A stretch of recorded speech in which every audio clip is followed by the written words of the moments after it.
이 시간 선포할 하나님의 말씀은 에베소서 6장 1절에서 4절까지 말씀 봅니다.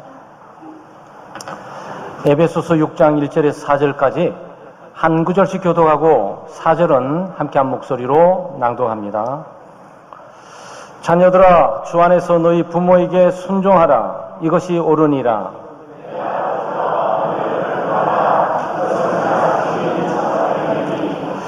이로써 내가 잘되고 땅에서 장수하리라.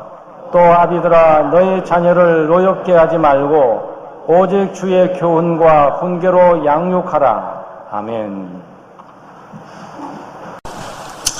오늘은 아름다운 믿음의 가족이라는 제목으로 말씀을 나누겠습니다. 5월은 가정의 달입니다. 가정의 달인데 지난주는 우리가 어버이 주일이었고 그전 주일은 어린이 주일이고 그랬습니다. 근데 호주에 가보니까 호주에 가는 우리 교단교회가 똑같이 이 절기를 따라서 하더라고요. 그러니까 제가 오기 전주에 지난주는 호천교회에서 시드니에서 드렸는데 예배를 인도하고 어버이 주일이라는 거예요. 그래서 우리 교회도 한국에도 어버이 주일인데 어버이 주일 그때 쓰면 아마 오늘 설교의 제목을 가름할 수 있었을 거예요. 그러면 자녀들에게 강조를 두면서 아마 부모를 공경하고 부모에게 순종하는 것에 했을 거예요. 근데 너무 좀 이쁘더라고요. 한 70명 정도 이렇게 모여 있는데 호천교회가 예배를 다 드리고 난 다음에 초등부, 중등부, 고등부들이 소위 서프라이즈도 하고 부모님들을 위해서 자기 각자 각 부서가 준비해 놓은 것들을 가지고 이렇게 대접하는 모습이 교회 가운데 그려져서 참 모양이 훈훈했습니다. 근데 오늘 특별한 저는 아니지만 5월이 가정의 달이니까 하나님께서 가정을 향한 계획을 갖고 계시고 또 어떤 가정이 되어야 되는가라는 부분에 관심을 무한하게 가지고 계십니다. 왜냐하면 가정 공동체는 하나님께서 태초에 이렇게 계획하셨던 공동체예요. 어떤 측면에서 지역의 기관으로 태어나게 볼 때는 교회보다도 먼저 존재했던 게 이 가정입니다. 하나님께서 아담과 이브를 만드셔가지고 결혼을 시키시고 주례를 쓰시면서 한 가정을 공식적으로 이 사회 앞에, 세계 앞에 한 가족을 출범을 시키게 되죠. 가정 공동체입니다. 그래서 가정이 건강하면 사회가 건강하고 국가가 건강해지는 거고, 가정이 파산되고 가정에 문제가 있고 가정이 고통스러우면 곧바로 이 사회에 있는 곳에 고통스럽고 아픔이 있고 국가가 큰 어려움을 겪게 됩니다. 그래서 가정 공동체는 사회의 가장 기본적인 단위지만 가장 소중한 사회 기초와 국가의 기초를 이루는 측면에서 기독교회는 가정을 정말 소중히 여깁니다. 그래서 오죽하면 저희 창대교회가 한 8년 전인가 9년 전에도 한번 몇 번 우리가 지금 사명 감당하는 교회 비전을 성취하는 교회인데 표가 그때는 가정이 있는 교회, 교회가 있는 가정, 가정 같은 교회, 교회 같은 가정, 이런 우리가 표를 가지고 신앙생활을 했었어요. 그래서 이 가정의 교회는 교회이지만 가정에 가면 또 가정과 구분시키려고 그러는데 이 교회가 커 보이지만 가족적으로 생활하는 거죠. 하나님이 아버지로 형제 자매들이 한 가족을 이루면서 가정은 큰 가족이다. 교회 가게 되면 엄마 아빠 자녀 한두 명 있는데 그건 뭐냐? 그는 작은 교회다 라는 거죠. 그래서 교회와 가정을 또 구분시키시면 안 돼요. 예수 믿는 우리는 이 교회에서 사랑하고 격려하고 이런 사는 삶처럼 똑같이 가정 내에서도 우리가 믿음으로 살고 말씀으로 살고 기도로 살고, 교회가 하나님의 말씀과 기도 가운데 세워진다면 이 가정도 하나님의 말씀과 기도 가운데 세워져 가야 되죠. 가정에서 가장 소중한 것이 있다면 우리가 잘 아는 러브, 사랑입니다. 우리 아까 교동문에도 그랬지만 믿음, 소망, 사랑 그 중에 제일은 사랑이라 그랬어요. 믿음 좋고 태산을 옮기고 기적을 베풀고 능력을 베푸는 것도 좋고 소망을 가지면서 꿈을 가지고 대통령이 되겠다, 장관이 되겠다, 사장이 되겠다, 예수님이 되겠다, 출세하고 성공하겠다, 뭐 이런 것 다 소망도 좋지만 그 중에 제일은 사랑이에요. 출세하고 성공해도 사랑이 없으면 삭막한 삶을 살게 되는 거고. 그래서 우리가 드라마라든지 어떤 문학 잡지에, 문학지에 보게 되면 한 정말 꿈도 있고 야망도 있고 소망도 있는 유능한 젊은이가 꿈을 가는데 출세돼야 되고 성공하기 위해서는 말이 사랑도 버려버리고 막 그러잖아요. 그렇죠? 그리고 어느 날 나이가 들고 출세하고 성공하고 그 자리에 있다 보면 이 자리가 싸늘한 사막과 같은 황량한 그런 장소인 거예요. 그러니까 사랑이 제일이구나라는 부분을 깨닫게 되죠. 믿음, 소망, 사랑 그 중에 제일은 사랑인데 우리의 가정은 사랑의 공동체가 되어야 됩니다. 그래서 오늘 지금 여기에 6장 1절부터 우리가 4절까지 봤지만 실제로 가정에 대한 얘기들은 5장 22절부터 좀 계속 쭉 나와요. 남편은 아내를 사랑하고 아내는 남편을 사랑하고 존중하라. 그 다음에 자녀들은 부모를 순종하고 부모를 공경할 뿐만 아니고 부모들은 자녀들을 사랑하고 주의 말씀과 기도로 양육하라. 자녀들이 일등 가운데 출세하고 성공하고 행복하게 삶을 살아가는 비결이 여러 가지 있겠지만 부모를 공경하는 것, 그것이 이 땅에 잘되고 장수하는 거다라는 내용이 오늘 그려져 있어요. 그래서 이 가족에는 혼자 있을 수 없잖아요. 그러니까 남편도 있고 아내도 있고 남편과 아내가 서로 사랑하면서 사랑의 열매인 자녀들이 있고 아들이 있고 딸이 있고 딸이 있고 아들이 있고 그래서 한 가족을 이렇게 이루고 살지 않습니까? 그러니까 우리 가족들 아니게요? 근데 이 모든 가족들이 아름다운 믿음의 가족이 될 필요가 있어요. 아름다운 믿음의 가족으로 각자가 남편은 남편대로 아내는 아내대로 또 자녀는 자녀대로 자기 위치와 신분들과 기능들을 올바로 잘 감당하게 될 때 그것이 행복한 가정이 되고 균형 잡힌 가정이 되죠. 물질적인 문제뿐만 아니고 다양한 많은 문제가 발생되어도 이 가정은 흔들림이 없는 하나님의 말씀의 초석 가운데서 사랑을 기둥으로 삼고 각자가 서로 결속되어서 아름다운 가족을 만들어 가는 겁니다. 가정 공동체도 위기를 맞이할 때가 많이 있어요. 뭐 행복해서 둘이가 사랑하고 자기 나 사랑해 나 자기 사랑해 우리 서로 사랑해 그렇게 결혼하자 그래서 결혼해서 웨딩 마치를 딱 끝난다 그래가지고 장밋빛 인생이 보장되어 있는 것은 아니거든요. 이제 그때부터 둘의 사랑이 성숙되고 이 사랑의 결실을 향해 가야 되는 이런 기점이 놓여 있는 거예요. 자, 그러면 오늘 우리 아름다운 믿음의 가족을 우리가 만들기 위해서 우리가 몇 가지를 묵상을 해야 됩니다. 하나는 남편은 아내를 사랑해야 돼요. 저는 이 말씀들을 아마 우리 교우들에게 좀 매해마다 했고 또 여기에 중요한 교훈들이 분석될 분도 단어라든지 문장이라든지 분석돼서 이해될 분이 많이 있어요. 그럼에도 불구하고 오늘은 좀 예를 성경 속에 있는 예를 들면서 함께 우리가 어떤 남편이 되어야 되는지 어떤 아내가 되어야 되는지 어떤 자녀가 되어야 되는지 어떤 부모가 되어야 되는지 한번 우리가 하나님의 말씀을 듣고 또 우리의 삶의 현장을 보고 우리가 어떻게 적용해 나가서 말씀을 따라 열매 맺는 삶을 우리가 살아가야 되겠습니다. 성경에는 남편이 아내를 사랑하는데 사랑하는 많은 좋은 남편감들이 많이 나와요. 남편이 아내를 사랑해야 된다고 할 때 어떻게 사랑해야 되는 문제는 사실은 사람마다 각자 다르거든요.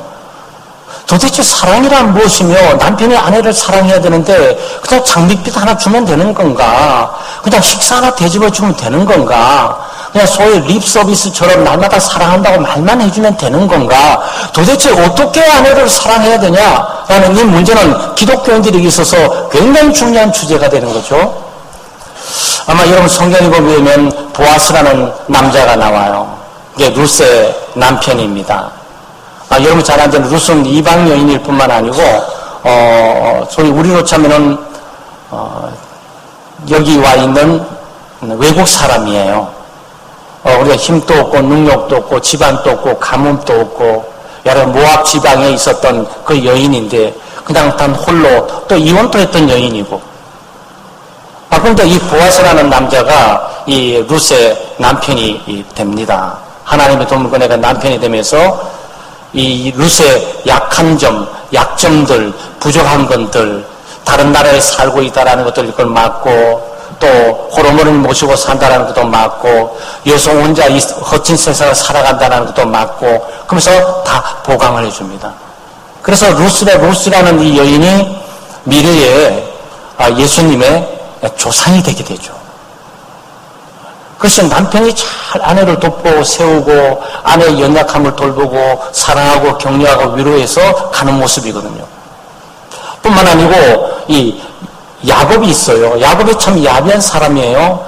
그 형 에서의 그 장자 신분을 빼앗아 가지고 도망갔던 사람입니다. 그 사람이 단점만 있는 게 아니에요. 결점만 있는 게 아니에요. 장점도 있어요. 야곱은 정말 한 여자 사랑하는데 좀 배워야 돼요. 일편단심 변하지 않아. 한번 찍은 그 여성에 대해서 일편단심 동안에 그 여성을 향한 사랑을 잊지 않고 계속 지속하게 됩니다. 장장 14년 동안 사기를 당했어요. 그 장인에게. 그러니까 7년 열심히 잘 봉사하고 애를 쓰고 노력하게 되면 집안을 위해서 아내를 라헬을 준다 그랬는데 라헬이 아니고 그 레아 언니인 거예요. 그래 큰일 났어요. 이거 사기당하고 결혼했어. 자기가 사랑하는 사람은 그 라헬인데 7년을 또 참습니다. 14년을 장장 종살이 인생을 하면서까지 얻어야 될 만한 가치 있는 여성일까? 이건 또 다른 내용이에요. 그 사랑은 그 부분들을 가능하게 한단 말이죠.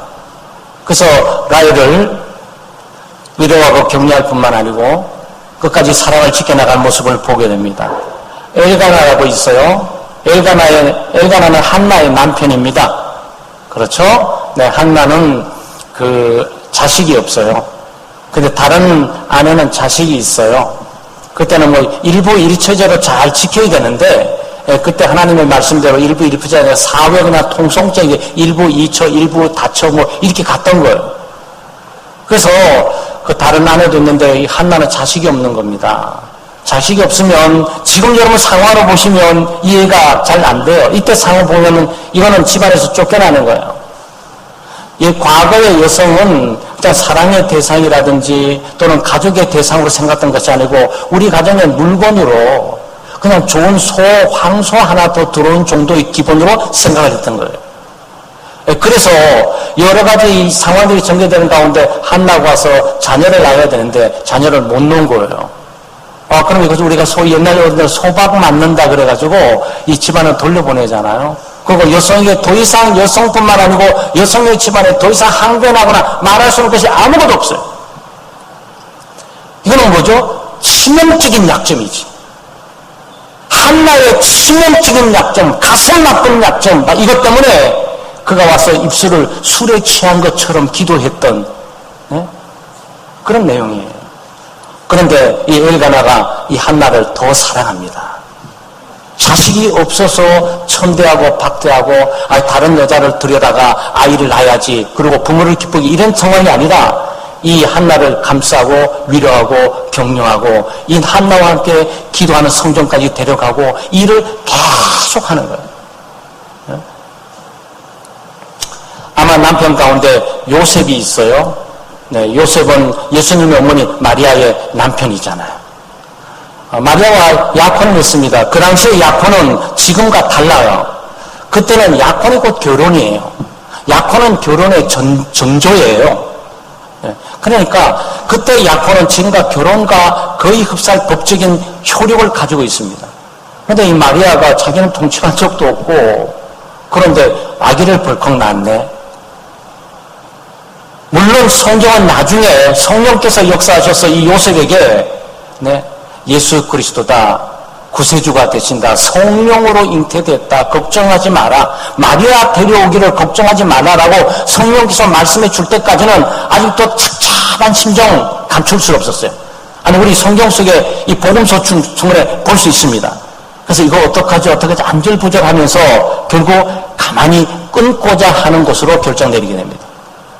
사실 이 문제에 있어서 이 요셉의 입장에서는 이거는 간통 내지 가늠적인 사건으로 이렇게 해석하기 시작하면서 이 부분들을 집안이나 누구의 조금만 들적거리게 되면 마리아의 인생은 그걸로 끝입니다. 아니 돌에 맞아 죽을 일만 남아있는 거죠. 유대법에 의해서. 사실 이런 남자들이 말이죠. 이런 상황 가운데서 여성의 약점과 깊이 알고 보호하고 관리한다는 것은 쉬운 일이 아니에요. 얼마나 배반감 치를 떨었겠어. 도대체 어떤 남자지? 치를 떨었을 거예요. 야, 이런 식으로 우리 인생을 망쳐 이렇게 됐을 거예요. 예, 그렇지만 요셉이 좀 믿음의 사람이 좋은 남편감이 틀림없어요. 그러니까 마리아를 생각한 거예요. 자기는 가슴이 뒤집어지고 배반감과 보복감과 중옥감으로 가득 찰 수 있을지는 모르지만 이거 참고 견디면서 마리아 일생을 어떻게 할 것인가 라는 부분에 관심이 있는 거예요. 그러니까 가만히 끊는 것으로 마리아가 인생길을 홀로 갈 수 있도록 새로운 삶을 시작할 수 있도록 정리를 한 거죠. 근데 성령께서 오셔서 요셉 두려워하지 마. 그건 남자가 아니었어. 성령께서 하나님께서 잉태케 하신 구세주의 탄생이다라고 생각하고 깜짝 계시를 받고 놀랐던 사건들이죠. 그런데 인간 요셉으로서 이런 정황 가운데 정말 좋은 남편이다. 남편의 아내를 사랑한다는 얘기는 뭡니까? 좋은 거, 네? 그리고 맛있는 거 먹고 마시고 있는 것뿐만 아니잖아요. 아내의 약점이라든지 아내의 결점이라든지 아내의 단점들을 끝까지 보호하고 그것을 끝까지 커버하고 그것을 끝까지 관리하고 끝까지 채우고 보강해주는 일들이 사랑하는 거란 말이에요. 좋은 점을 보고 사랑하고 좋은 점을 보고 마음을 주고 좋은 점을 보고 좋은 인상 주는 거야 뭐가 대단하겠습니까? 그러나 나쁜 점을 끌어안고 그것을 커버하고 그것을 막고 그것을 챙겨가는 것은 쉬운 일이 아니란 말이죠.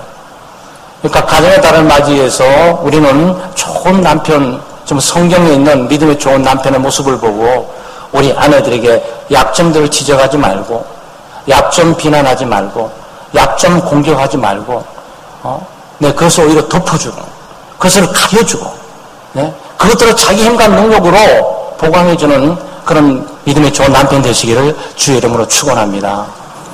저도 요즘 회개도 많이 하고 우리 아내도 저기 있지만 참 한 30년 동안에 이 장이라든지 대장이 흔들린다, 비틀린다, 장이 비틀린다 이 어려움들이 많이 제가 이해를 잘 못했어요.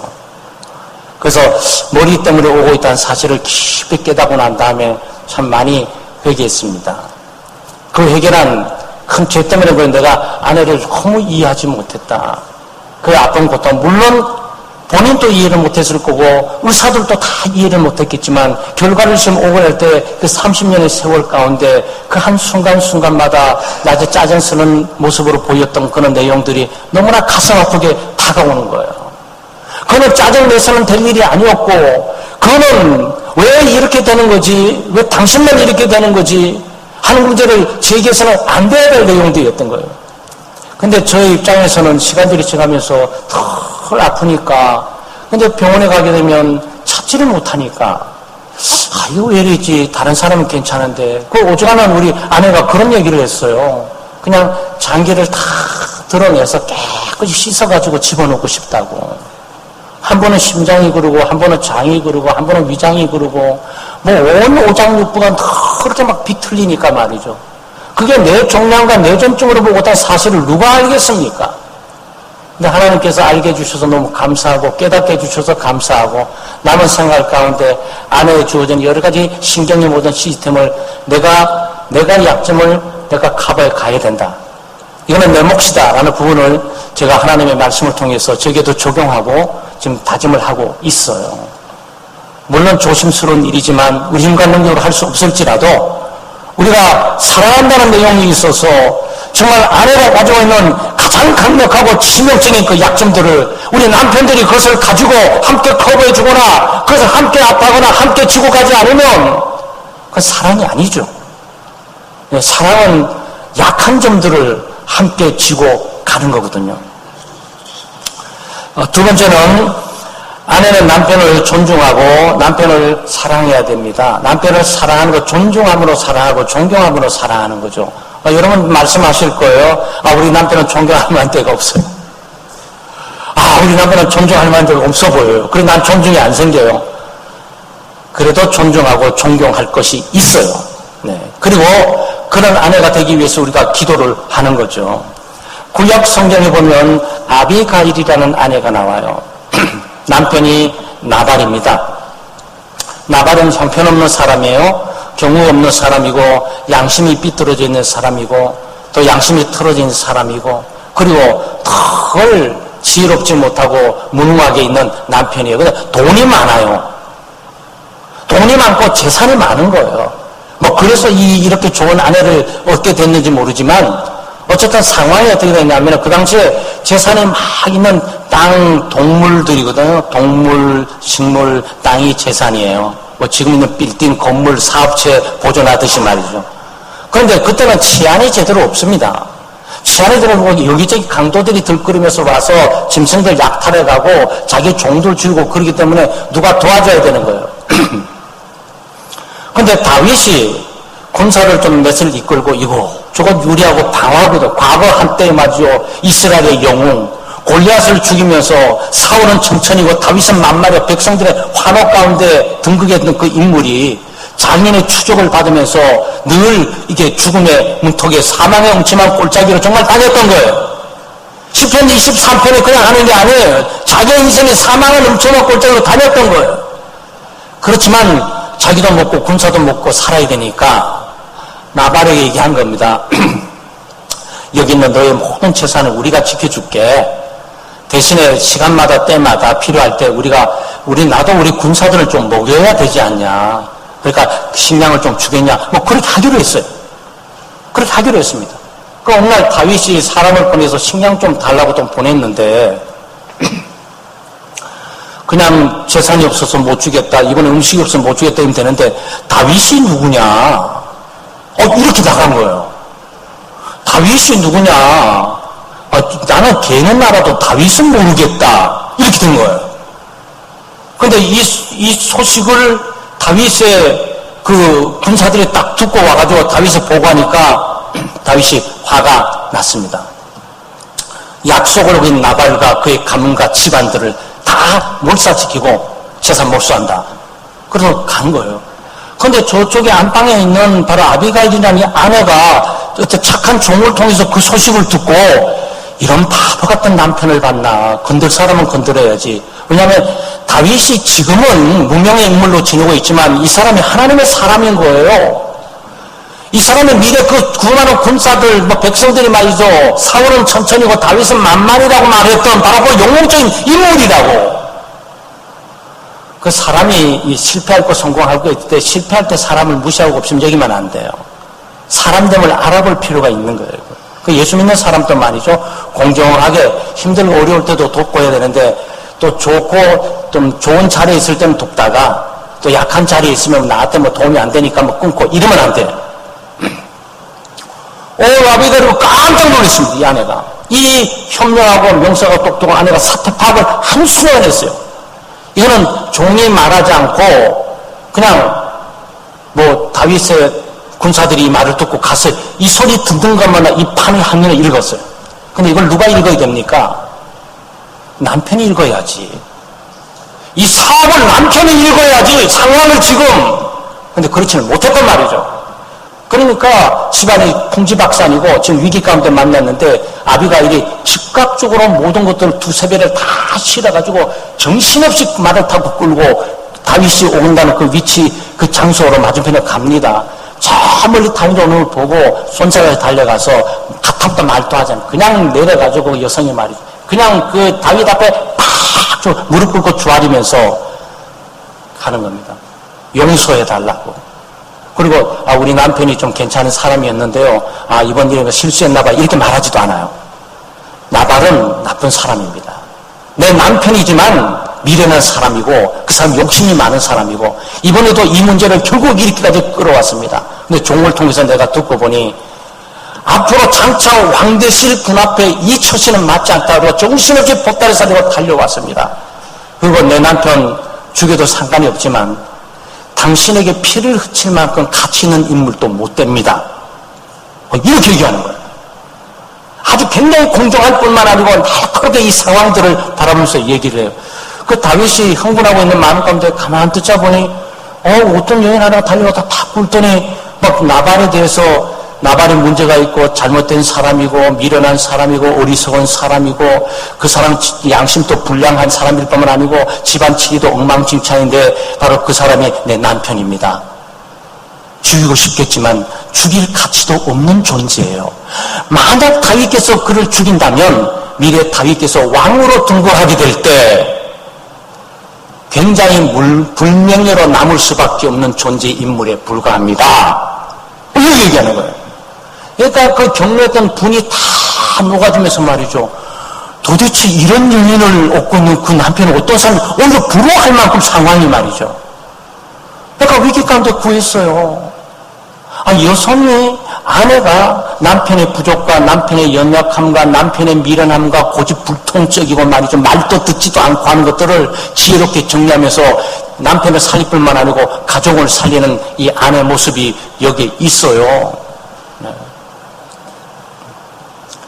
이런 교회 생활 때 이렇게 보시게 되면 사업을 하시면서 일하시면서 아내의 조언이나 아내의 충고라든지 아내의 말들이 얼마나 시기적절하게 좋은 건지 몰라요. 남편들이 괜히 자존심 상해가지고 당신이 뭐 아냐고 자꾸 그러다가 문제가 더 커지는 거예요. 더 아냐가 아니라 알아서 아는 거 아니라 그냥 직관적으로 아는 거예요, 여성은. 예, 저 남자 만나면 안 될 것 같아. 엄마가 뭐 알아서 아니, 엄마 이거 직감이라고 오고 있거든, 여성에게는. 남자가 갖고 있지 않는 이성적이 아닌 그 직관적인 것들이 여성을 가지고 있어요. 하나님께서 그걸 보관해 주도록 한 거예요. 그 남편들이 그걸 잘 몰라서 그런 거지. 여보, 저 동창이라는 사람 말이죠. 언제 만나서? 2년 전에 만났는데 뭐 잘 돼가는 것 같아. 같이 손잡고 일해볼 거야. 손을 띄면 좋겠어, 당신이. 왜?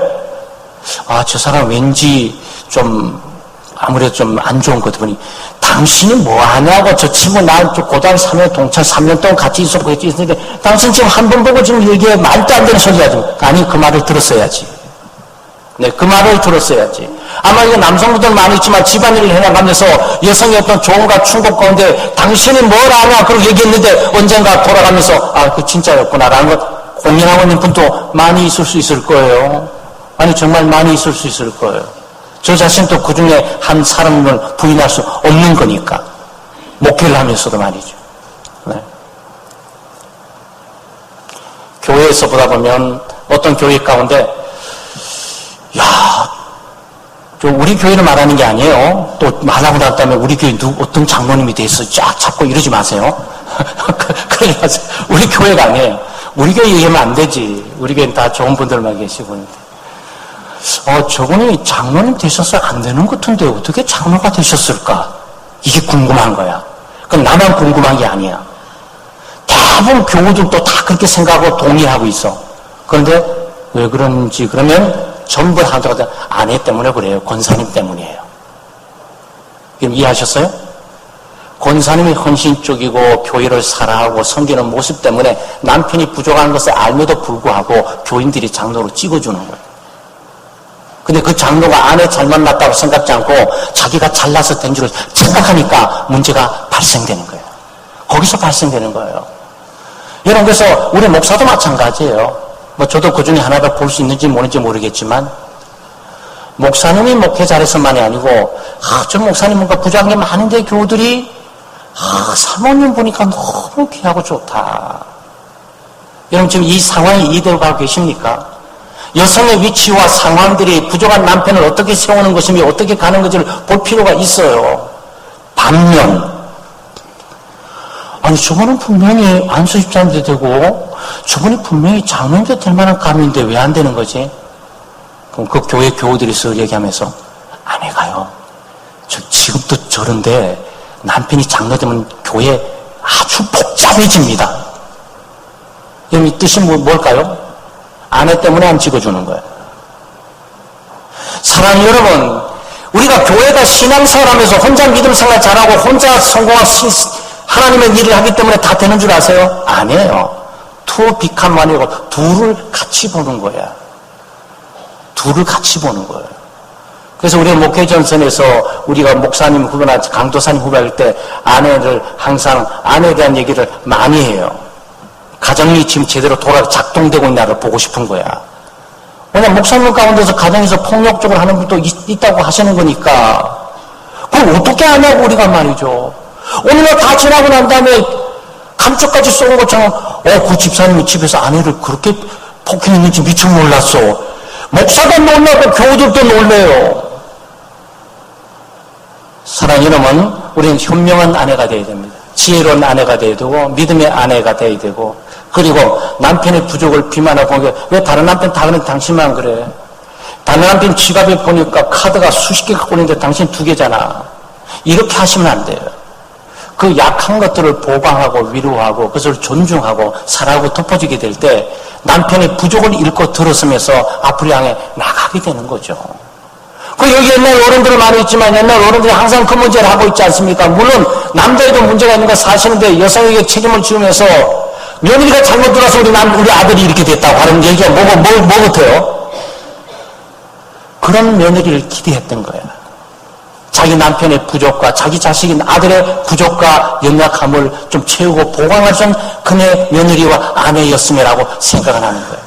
남편은 그렇게 생각 안 하고 자기는 똑똑하고 단복에 살리니까 내가 사랑하고 살면 돼 이렇게 생각하지만 부모님들은 집안을 보면서 전부 넓게 본 거죠. 우리 창대교회는 그런 건 없지만 우리가 아비가일처럼 위기 가운데서 흔들림 없어. 97년도에 막 IMF 오는데 이혼율이 하늘을 치솟아. 근데 남편이 잘 나가서는 끝까지 돈 벌고 있었을 거야. 그 남편이 어렵고 힘겨울 때 바로 지탱하고 함께 가야 되는데 그때 다 버렸다는 거예요. 아니 여러분 그 조사해보세요. IMF 97년도 98년도에 이혼율이 엄청 높았어요. 그리고 그때 노숙자도 많아졌고, 왜냐면은 과장 개장했고 중소기업 사장했던 분들이 막 부도나고 해가지고 영등포 일대 많이 있었어요. 제가 옛날에 동천교에 있어서 그 사역을 많이 담당하지 않았습니까? 그래서 그런 아쉬움이 있는 거예요. 믿음이 없고 각 가정 개입을 말하자면 그때 남편에게 아내의 도움이 격려가 필요하지 않았을까? 당신은 할 수 있고 내가 있다. 당신 뒤에 내가 있다. 그 아이들도 말이죠. 아빠 걱정하지 마세요. 아빠 뒤에 우리가 있어요. 이렇게 돼야 되는데 이게 안 되는 거. 아빠는 당신이 뭘 해서 아버지는 다른 아버지는 다 잘 나가는데 왜 아버지만 못 나가고? 아버지 어떡하겠어요? 안녕 한강 갔다가 나 이 세상 끝날 거야. 더 이상 쓸 데가 없어. 그렇게 되잖아요. 사랑하는 여러분, 우리 아내들은 남편을 사랑하고 존중하면서 부족한 점이 있고 연약한 점이 있고 좀 약간 우둔한 면이 있어도 사랑으로 잘 존중하고 세워나가는 우리 창대 아내들 되시기를 주의 이름으로 축원합니다. 자녀들은 부모를 공경해야 됩니다. 여기 보게 되면 자녀들아 주 안에서 부모에게 순종하라 그랬어요. 또 아버지와 어머니를 공경하라. 약속 있는 첫 계명이다. 땅에서 잘되고 장수한다. 여러분 이 말씀을 의하면 우리 자녀들도 18세 이상 돼가지고 부모에게 순종하기보다는 부모를 독려하고 도와야 될 분들이 있고 18세 이하에서는 부모의 품에서 부모의 가정에서 계속 부모님의 그 교훈과 가르침을 받고 크는 그런 자녀가 있잖아요. 자녀도 둘 아니겠습니까? 그렇죠? 근데 18세 이하 자녀들이 있고 18세 이상이 돼가지고 혹은 결혼해서 분가한 자녀가 있고 네 그렇습니다. 근데 어쨌든 자녀들에게 주어지는 지침은 두 가지예요. 하나는 순종이고 하나는 공경이에요. 이 공경은 소위 불교적인 용어로 써서 잘 안 쓰려고 그러는데 이 복량이라는 겁니다. 가지고 있는 물건을 가지고 부모님의 모든 필요를 채우고 공급해 주시는 거. 네, 이거를 지금 자녀의 기능과 역할로 보는 거예요. 근데 이런 자녀들에 대해서 하나님께서 복을 주시는데 땅에서 잘 되고 장수하게 된다라는 거죠. 그 자녀가 이 땅을 살아가면서 공부 잘하고 똑똑하고 판사 되고 검사 되고 대통령 되고 장관 되고 사장 되고 이사 돼가지고 또는 또 CEO가 돼가지고 잘 먹고 잘 살고 잘 누리고 살 것 같아요? 아니에요. 하나님께서 거기까지인 거예요. 출세하고 성공하고 가고 싶어 했던 거기까지지 그걸 누리지는 못하게 해요. 누릴 수 있는 사람 누군지 아세요? 공경하는 사람이에요. 네, 부모를 공경하고 부모를 존중하게 될 때 하나님께서 그 사람을 높이기도 할 뿐만 아니고 하나님께서 채우시고 공급해 주세요. 그러니까 부모 공경은 굉장히 중요합니다. 아주 동양 가운데서 우리 한국 불교와 유교 문화 가운데서 부모효, 충효. 그렇죠. 국가에 대해서는 충성이고 부모에 대해서는 효잖아요. 우리 기본 사상이에요. 근데 우리가 세상에 있는 것과 좀 달라요. 세상에 있는 효는 도덕적으로, 윤리적으로 부모를 공경하는 거고, 네? 부모를 공경하는 거고, 우리 기독교적인 차원의 부모를 공경은 하나님께서 하라고 하니까 하는 거고, 이거 도덕적인 내용이 아니에요. 우리가 부모를 위해서 공경하는 것은 우리 이미지나 가문이라든지 부모님 우리 가족의 일부이기 때문에 도덕적으로 윤리적으로 괜찮은 집안이다, 괜찮은 사람들이라고 듣기 위해서 하는 게 아니고 하나님이 부모에게 효도하라고 하니까 그냥 하는 거예요. 그러니까 하나님의 말씀에 순종하는 믿음으로 부모에게 효도하는 거예요. 이게 달라요. 우리는 부모에 대한 효를 하나님이 주신 명령으로 알고 있습니다. 이게 잘 되는 길이에요. 왜냐하면 하나님께서 그것을 보시는 거죠. 부모를 공경하게 될 때, 부모를 공경하는 거 볼 때 하나님을 공경하고, 하나님을 공경하는 거 볼 때 부모를 공경하고, 얘는 잘 먹고 잘 입고 잘 살아야 되겠다. 왜냐하면 얘는 잘 나누고 부모를 공경하고 있는 사람이니까. 하나님께서 그 부분을 복을 주시는 거죠. 그래서 누리게 하세요. 여러분 돈 많이 있다 그래가지고 효를 하는 줄 아세요? 사회신분 지위가 높아가지고 다 출세가 성공했다 그러고 효를 하는 줄 아세요? 아니요. 효를 하지 않으므로 누릴 수 없는 인생을 살도록 하게 하는 거예요. 그냥 출세, 성공 그것만 붙들고 있을 수밖에 없도록 누리지는 못하는 거죠. 물론 누리면 또 많이 있지만 기쁨과 즐거움으로. 왜 부모를 향해서 공경하게 되면 왜 잘되고 장수하는 줄 아세요? 아마 여러분이 선물을 받아보시면 알겠지만 선물을 받아도 고맙다라는 생각이 들어요. 그렇죠? 일차적으로 여러분 선물을 받으면 고맙다라는 생각이 들어요. 둘째, 이 사람이 누군지 기억이 돼요. 그리고 한 번이라도 기도하게 됩니다. 아니, 목사도 마찬가지예요. 기도하게 돼요. 네? 그 보답적인 차원이 아니라 너무 공헌한 하나님 내가 갚을 길을 묻고 또 갚을 선 기도 주시면 좋은데 하나님께 대신 갚아주세요. 하나님이 갚을 때는 그것은 따따블이에요. 그렇게 되는 거예요. 그렇게 돼. 그러니까 부모님의 마음속에 일반적인 선물을 주는 사람도 있지 않고 그런데 자식이 찾아와서 얼굴 보여주는 것만도 감사한데 잊지 않는 것만도 감사한데 이 자식이 선물을 주고 가. 두고 어머니의 마음속에 이 자식을 위해서 기도할까요? 안 할까요? 기도하게 됩니다. 그래서 그 자식은 잘 되게 되어 있는 거예요. 근데 마음속에 모술을 받고 가슴 아프고 상처를 받고 이 자식이 부모를 무시하고 없이 여기는데 그 자식을 위해서 하나님 잘 되게 해주세요. 이렇게 기도할 것 같아요? 그래, 부모님은 잘 되게 해주려고 역시 사랑을 할 거예요. 근데 부모도 사람이니까 뭘 기도할 거예요? 저 자식 하나님께서 좀 쳐야 됩니다. 저거 정신 좀 바짝 들어야 됩니다. 하나님. 네? 저거 해결해야 돼요. 그러니까 기도 안 해주는 게 아니에요. 기도를 해주는데 그 기도가 굉장히 소극적인 거야. 하나님 이 자식이 이렇게 부모님에 대해서 찾아와서 이렇게 인사하고 하는 건 너무나 미안합니다.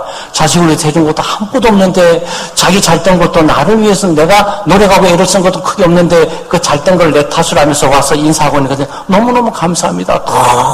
이 아이를 복 주시고 은혜를 주시고 가정에 평안을 주시고 이 아이에 주어진 어려움과 시련이 있더라도 극복해 주시고 혹시나 시련과 극복을 마주칩니다. 그걸 다 하나님 치고 없애줘서 평탄하게 일어나도록 하나님 매일 기도하죠. 어머니들이 그러지 않아도 기도하는데 그런 자식을 위해서 그렇게 기도하지 않을 것 같아요? 그러니까 잘되고 장수할 수밖에 없어. 하나님이 가만히 있다 말고 모든 걸 다 듣지만은 말이죠. 뭐지 저거는? 저거 참 기특하구나. 하나님의 주목을 받는, 자기는 뭐 제대로 한 것도 없는데 사회에서 그냥 부모에게 했던 거 하나만으로 하나님은 그 부분들을 높이 평가해 준단 말이죠. 그래서 이 문제에서 가장 많은 탁월한 부분이 예수님 아니겠어요? 예수님이 꿈이 없었습니까? 예수님이 소망이 없습니까? 아니에요. 30살까지 죽은 듯이 아버지 목소리를 도우면서 가정일을 도왔어요. 출세하고 성공하는 꿈과 소망이 없어서는 것이 아니고 그때도 바리새파, 사두개파 학교들, 쟁쟁한 학교들 많이 있었어요. 그렇지만 부모님 힘들고 어려우니까 부모를 도우는 거지. 여러분 이거요, 아직도 이 교훈은 살아있습니다. 왜냐하면 만약에 어떤 학생이 공부를 했는데, 미국의 좋은 대학 가기 위해서 공부를 했는데, 그 공부하는 거 보니까 한 80점 나왔어요. 근데 100점짜리가 수두룩해요. 근데 그 학교는 100점만 보는 게 아니에요. 이 아이가 80점 받는 이유는 부모가 살림이 어려워서 부모를 돕다가 이렇게 됐다라는 것이 이 진술서에 발견되는 그 순간 학교가 원하는 사람이 바로 이 학생인 거야. 그러자는 거예요. 우리는 성적만 보고 다 좋은 데 가는 줄 알잖아요. 아니에요. 성적만 때도 좋은 데 가는 게 아니에요. 성적순이 아니잖아요. 왜냐하면 성적순이면 대통령도 다 서울대 수석으로 다 졸업을 했어야 되는 사람들이야. 대한민국 대통령도 조사해보세요. 학교 다닐 때 다 성적이 1등 했든지. 아니에요. 거기 뭐 성적 꽁치도 있고 중앙도 있고 막 이래요. 학교도 서울대 다 졸업했습니까? 아니요. 그러니까 이게 말이죠. 꼭 뭐 학교가 보장해 주는 것도 아니고 등수가 보장해 주는 것도 아니에요. 뭔가 다른 플러스 알파가 뭐가 있는 거예요. 예수 믿는 사람들에게 자녀들의 미래 가는 길에 번영함과 축복과 잘됨이 부모에 갖는 효도, 공경과 맞물려 있어요. 그러니까 잘 기억하셔야 돼요. 그리고 잘 되고 하나님 복을 주신다니까 하는 것만이 아니라 우리는 그냥 복을 안 주셔도 돼요. 안 주셔도 하나님이 하라고 하니까 하는 거예요. 효도는 하나님의 명령입니다. 예수를 믿지 않는 사람들의 세계의 효도는 도덕적으로 윤리적으로 하는 거고, 우리가 하는 효도는 도덕과 윤리를 초월해서 하나님의 명령을 하니까 하나님의 명령을 받들어서 소명감을 가지고 하는 거고, 이게 달라요. 사랑하는 여러분, 5월은 가정의 달이에요. 네, 가정, 믿음의 좋은 가족들이 되어야 됩니다.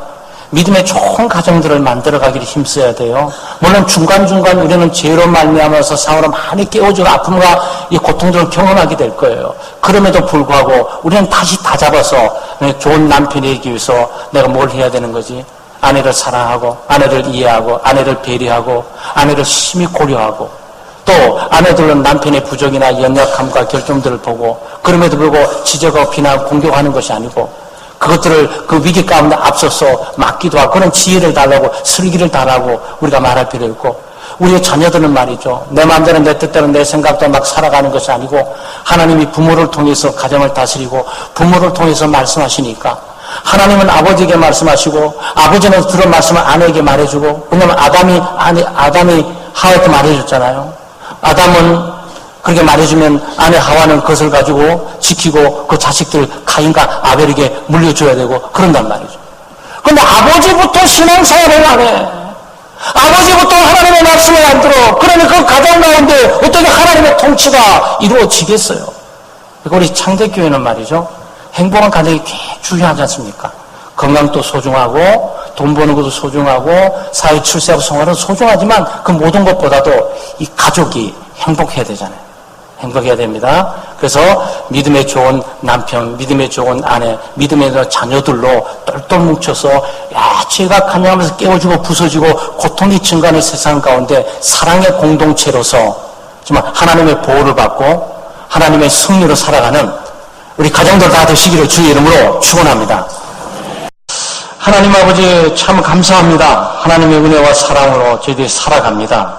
오늘도 귀하고 복된 주의를 주시고 주님의 은혜 보좌 앞에 나오는 건강 주시고 또 함께 온 교우들과 함께 예배하면서 말씀을 통해서 믿음의 좋은 가족, 믿음의 좋은 가정을 만들 수 있는 메시지를 주시고 또 우리가 각자 남편으로서 아내로서 자녀들로서 부모로서 어떻게 해야 되는지를 잘 알고 우리의 삶 속에 적용하고 또 이런 깨어지고 무너져가는 세상 가운데 아름다운 정말 결속과 균형과 조화 가운데 사랑을 중심으로 하나님이 통치하고 진행하는 정말 복된 가정, 승리하는 가정, 열매 맺는 가정 될 수 있도록 은혜 베풀어 주시옵소서. 감사드리며 예수님 이름으로 기도하옵나이다. 아멘.